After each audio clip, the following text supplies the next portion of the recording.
Hey there, welcome back. So today we're going to talk about loading and saving in our NESmaker games.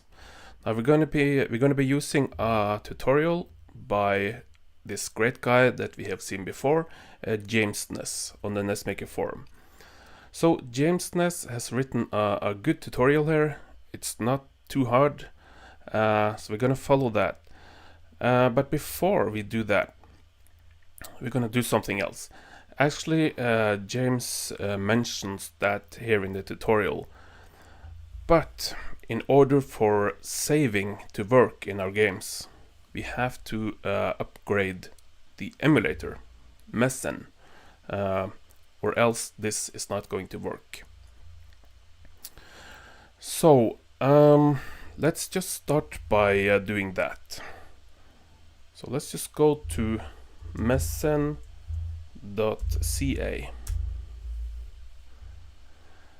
and here at Mesen.ca I'm going to download the Windows version. So there we go. Now before we install this new thing, I need to actually delete the old version. So there is an upgrade. There is some upgrade functionality in Mesen, but that becomes really messy. I've used it a few times, and it's not super great when it's set up with NESmaker like this. So I'm just going to go into my NESmaker folder, go into Emulator, and I'm just going to select everything in the Emulator folder. Now hopefully you're doing this on a test project with a NESmaker folder that you don't care about. So if you go into a NESmaker folder, Emulator, select all files in there and delete them.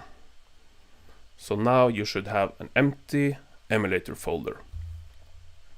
Then I'm going to open a new window, and I'm going to go to my downloads folder because this download is done. Yes.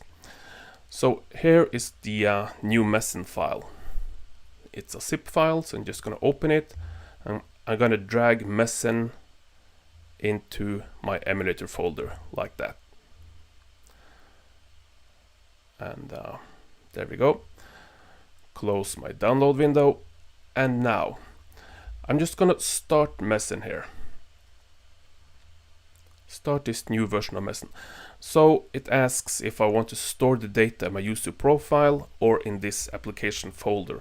I'm actually going to store it in this folder, so I'm going to choose this second option here.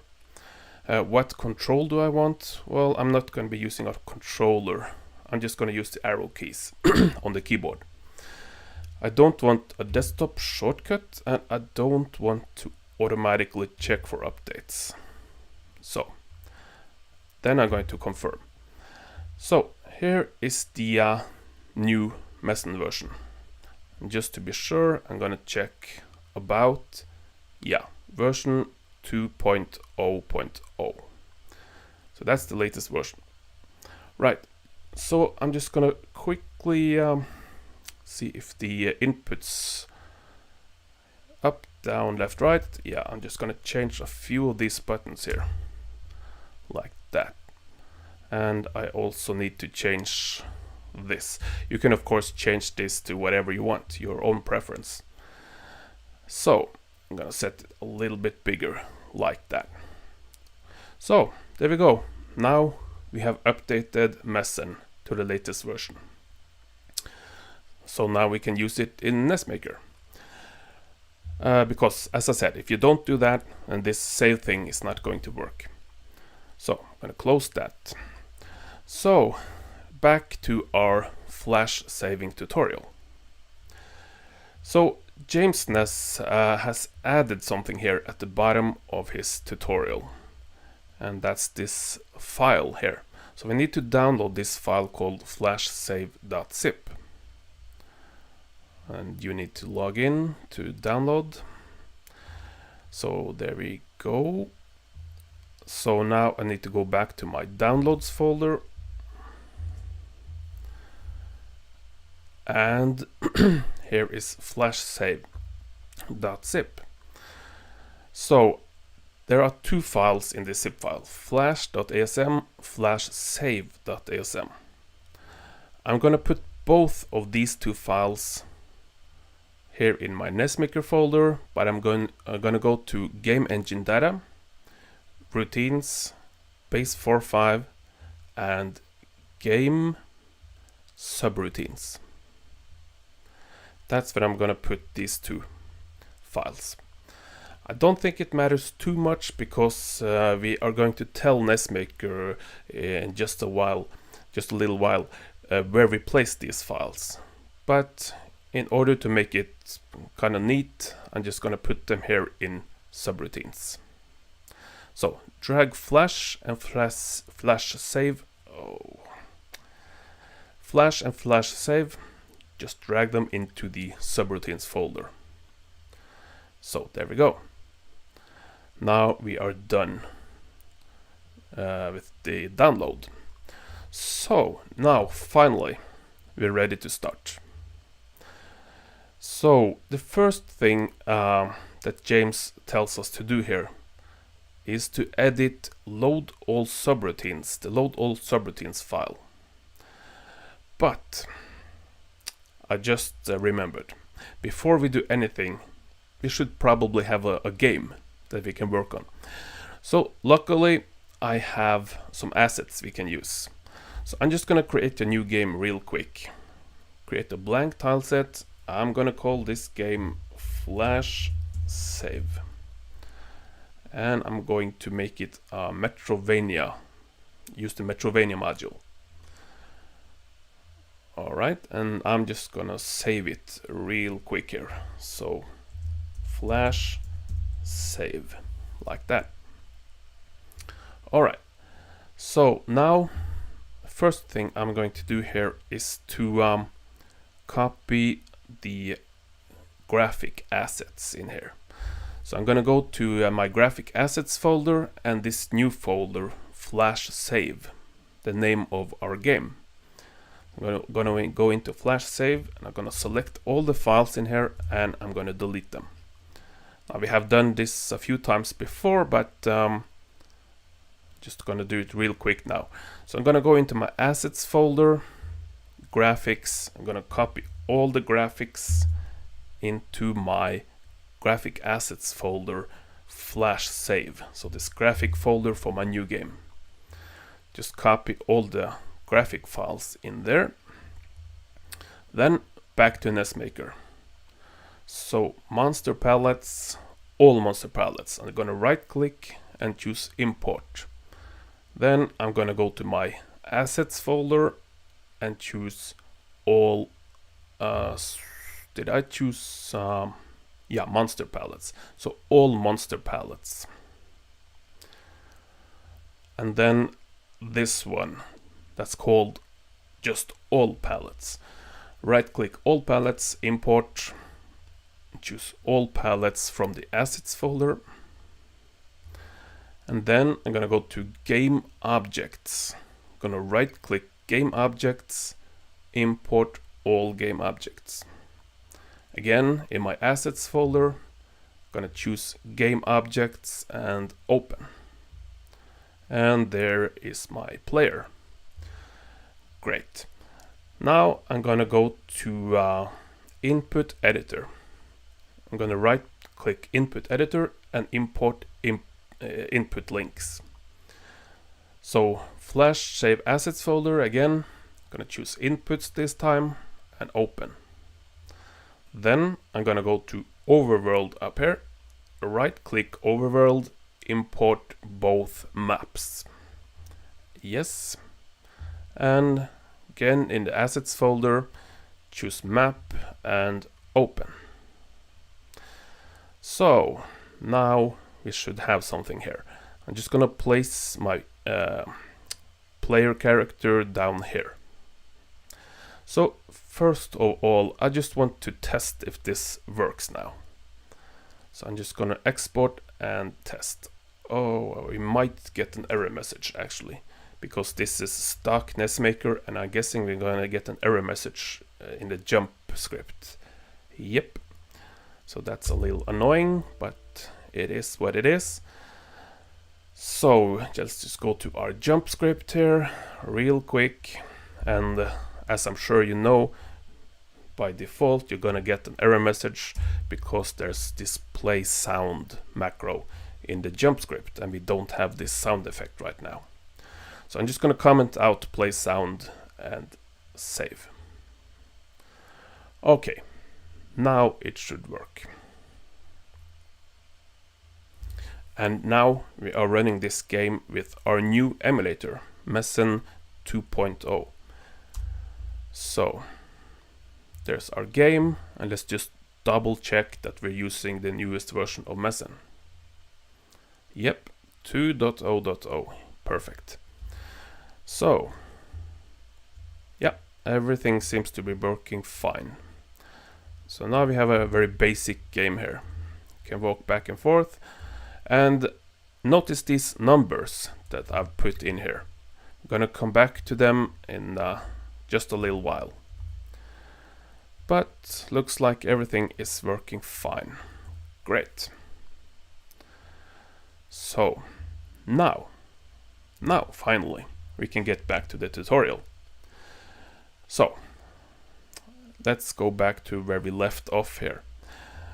So James Ness says we're not going to follow every line in detail, but we're just going to go through the main parts here.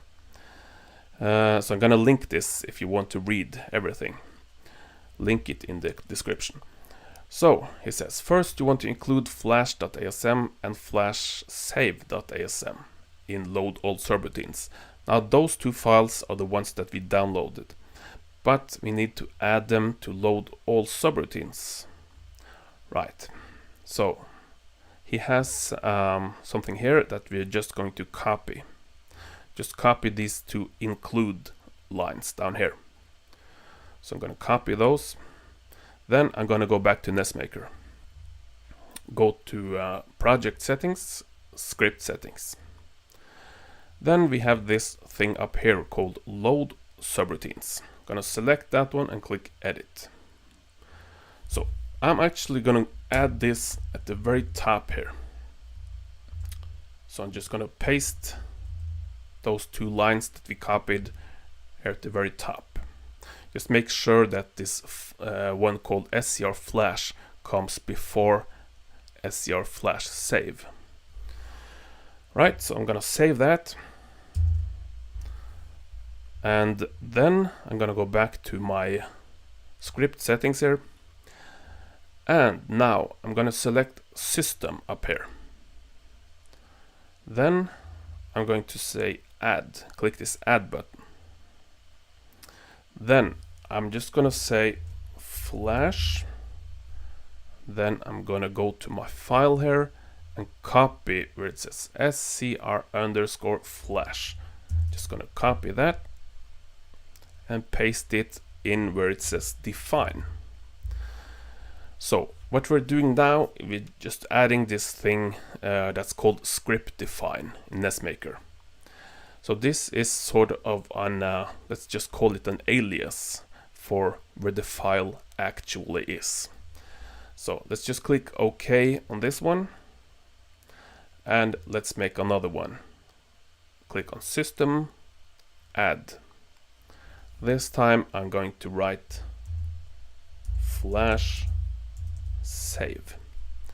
And I'm going to go back to my load subroutine files here, and I'm going to copy SCR_Flash_save. Back to our script define here in NESmaker. I'm going to paste that in define here. So now we have added two script defines, one called Flash, one called Flash Save. Now the really important thing is that here on define it says SCR_Flash, and Flash Save it needs to say SCR_Flash_save. So just like we have in our file here. So great, but we're not done.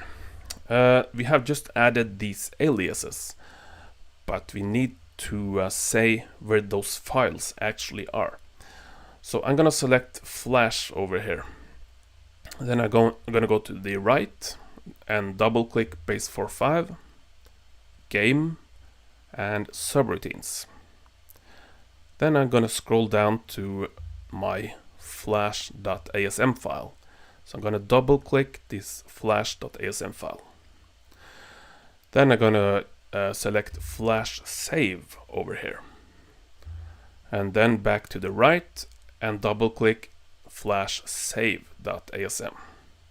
So now we have successfully created 2 aliases for this new FlashSave thing. Alright, let's close this. So, back to the tutorial. So, if we go a little further down here, he says, in memorymap.asm, delete or comment out this thing, FlashRamPage. Alright, so now we have to go back to NESmaker, project settings, script settings, and here under system we have memory map right here. So select memory map and click edit. Then we have this thing that James told us to delete or comment out. I'm gonna comment out this thing, so I'm just gonna put a semicolon in front of it like that. Then I'm gonna save this file. I'm not gonna explain why we're doing everything. If you read James's tutorial, you'll get some more information about this stuff. So now we commented out FlashRamPage. All right. So then he says, and this is important. He says he is using bank 1E. Whoa. He is using bank 1E for this. So if you remember, in our NESmaker games, we have all these data banks. So bank 1F, for example, that's what we call the static bank. And as you can see here, by default, it's pretty full. But he says that he's using bank 1E, which is this one. Right next to 1F, of course. He's going to use that one for the save code because he says that there's a lot of free space in there, and indeed there is, because all this white stuff, this white area, that's free space. So let's just follow James's tutorial and use 1E as well. Now, this is important. What bank you choose here is actually going to affect how you will use this save functionality in your game. Because bank switching is kind of complicated. If you, for example, want some save functionality for a tile, then you can't just use what we're going to do now straightforward. Now we're going to use load and save in our input scripts. But this is the default NESmaker setup, so our input scripts are in bank 1F. If you have followed another tutorial by James Ness where you moved your input script to 1A, for example, then this is going to be a little different. But since we have our input scripts in 1F, we can do this without any problems, because when the code is in 1F, we can bank switch freely to any of the other banks. Right, so let's not go too much into detail about that. There might be some issues if you want to do some custom thing, but like always, I recommend that you ask on the forum if you're having issues doing some custom save thing. Right, but we're gonna put our code in 1E, just like James Ness says here. So what does that mean? Well, first of all, let's copy this code here. So I'm gonna select all this code down to where it says RTS. We're not gonna copy this HUD tiles here at the bottom. So I'm just gonna copy that. Then I'm gonna go back to NESmaker, project settings, script settings. And I'm gonna scroll down to where it says bank 1E here. Bank 1E. Select that one and click edit. So I'm just gonna put this new code here at the top. So save segment start at the top, and if we scroll all the way down, we can see that we have still this HUD tiles thing at the bottom. Don't delete this HUD tiles thing. We just need to put this new code above where it says HUD tiles. Alright, so this is in bank 1E. I'm gonna save this file, and then we're done. Well, we're done with the system itself. But in order to test this, we are going to need to make some new input scripts. Like I said, we're going to do this test from input scripts. Doing this in a tile is going to be a little different. So I'm going to go to my to my NESmaker folder, game engine data, routines, base 4.5, game, and mod Metroidvania. And I'm going to go into my inputs folder. I'm just going to right click here in my inputs folder and make a new text file. I'm going to call this save.asm.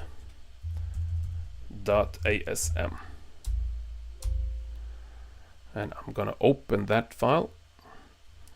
And I'm just going to write a comment at the top, save input script.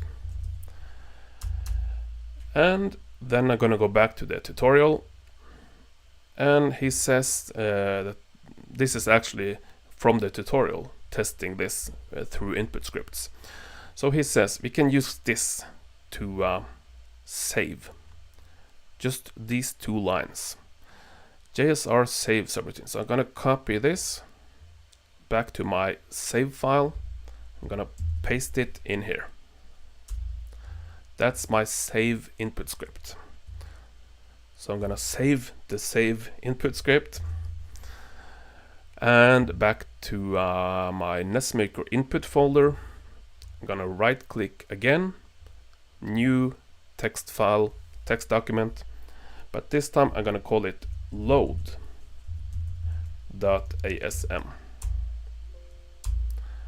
And I'm going to open the load file.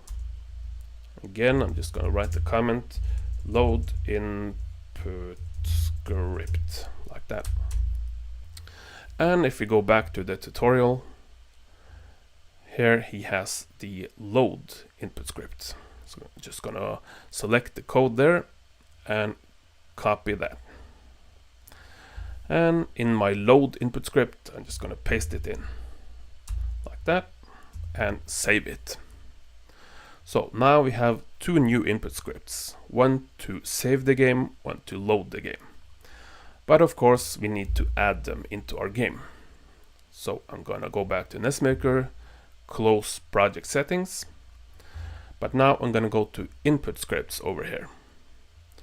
Base 4.5, game, mod Metroidvania, and inputs. And there are two new input scripts. So I'm just going to double click load, double click save. Now they are added to our input scripts in the game. But we need to add some inputs for them.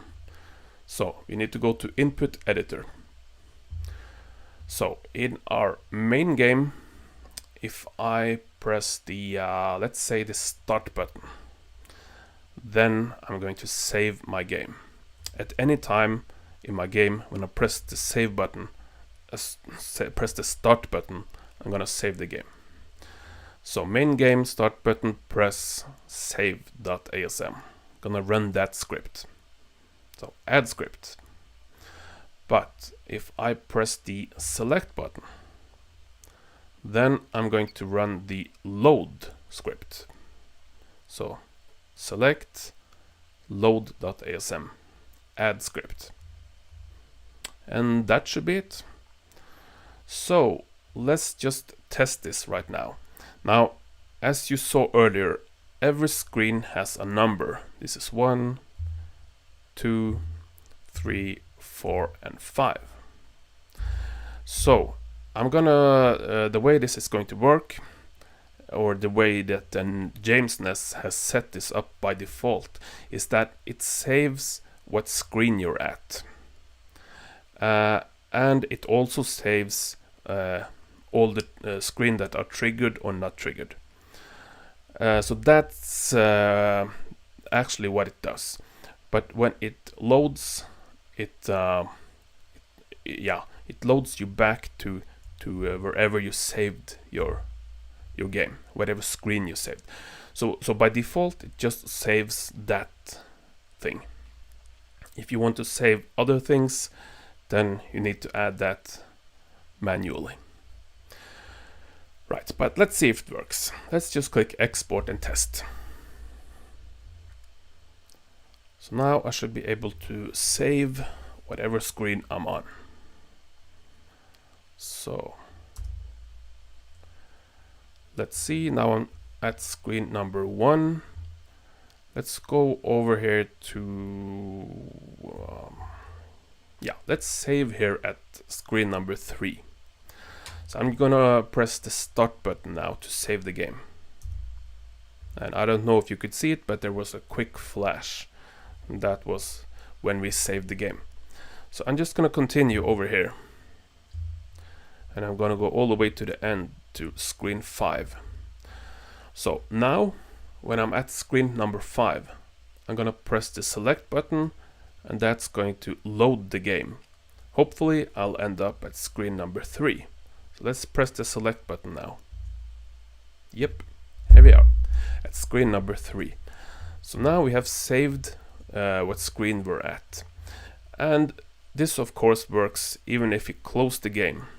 And if you have a physical cartridge, you can take it out of your NES, wait a few days, put it back in, and when you load the game, hopefully you'll be at screen number 3 again. So let's see now. Now we close the game, now we're reopening it. And of course we start at screen number 1. We don't have any load functionality when we start the game. So, but here we are, screen number 1. I just loaded the game after closing it. So, what happens if I load now? Let's press the select button. Yep, here we are at screen number 3. So, we have actually saved our position or our location at screen number 3. So that's great. And he's gonna spawn in where the warp in location was set on this screen. So if you want your player to spawn in on a certain screen, make sure that you have the warp in location set. If we go for example to screen number 3 here, screen info, you can see that warp in 611. So 611, that's there. And that's exactly where the player spawned in when we loaded the game. So let's just go back to the tutorial now. So he says this should work off the bat, which as you could see it did.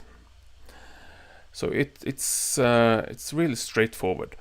But like I said, if you want to start customizing something, he has something here at the bottom of the tutorial. To save different variables, you want to edit FlashSave.asm. So FlashSave, that was of course one of the files that we downloaded. Let's see if we can find it. Let's see, FlashSave, yeah. Let's open FlashSave.asm. So in the tutorial, James says we need to edit FlashSave.asm. And he says, you basically want to repeat this for each variable. And by default, James just added the warp screen variable, which he shows here. But he says, if you want to add other variables, you need to repeat that. So if we go to our Flash save file, and let's see if we can find it. Yeah, there we go. So here it says LDA cam screen, call write byte, INY, and LDA warp map, call write byte. So he's saving the current screen and the warp map variable. Those are the two things he saves, and also screen triggers. If we want to add something else to this, we need to, like James says here, need to copy this. So let's say we wanted to add my ammo. We wanted to store my ammo. Well, then we needed to, let's just do it here under this warp map. So we need to add something else. But of course, you don't want to save the warp map variable twice. This time I'm going to add my ammo. I'm going to save my ammo. But it's important that it looks exactly like this other one. And we need to make sure that it says INY after using this call write byte macro. But that's saving. What about, let's see. Yeah, he talks about saving the player position. Yeah, and at the very end here, he talks about how you can load things back in, which you have to do in the bank 1e script. So if we go to our 1e script, we need to find where, so this is important. The way we save things, the order of how we save things, that's important, because we want the values to end up in the correct order when we load them. So for example, we start with cam screen, then we have warp map, then we have my ammo, and then we have these screen triggers. That's when we're saving. When we're loading in bank 1e, we have to do it in the same order. So here you can see we have cam screen, warp map, and screen triggers. Cam screen, warp map, screen triggers. Let's see, cam screen, warp map, screen triggers. But I have squeezed this my ammo thing in between there. So I need to make sure that this thing ends up in the absolute correct position when I'm loading this back in. So cam screen, warp map, then my ammo. So back to bank 1e. Cam screen, warp map, and then my ammo. So what I'm going to do right now, I'm going to copy this from warp map, or from INY to warp map. It's very important that we make sure that there's an INY in between. I'm going to show you in just a second. So I'm just going to copy that and place it directly below like that. So there needs to be an INY between everything we're loading. So now we are loading cam screen, warp map, and warp map. That's not how I did it when I saved it. Cam screen, warp map, my ammo. So I need to make sure that my ammo comes directly after warp map. Cam screen, warp map, my ammo. So that's how we add our own variables that we want to save. This means that now I'm saving my ammo as well as what screen I'm at. So,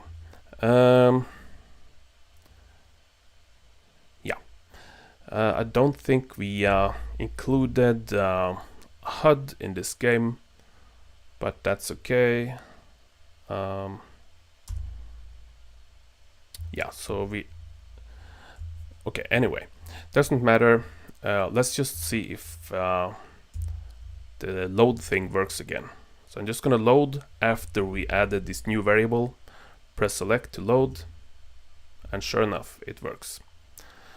So that's basically it. That's how you use this great save script by James. So hopefully that works out for you. I'm gonna link the tutorial in the description, as well as a link to the assets for this test game. But that's it for now. So have a great day, and I'll see you soon. Bye bye.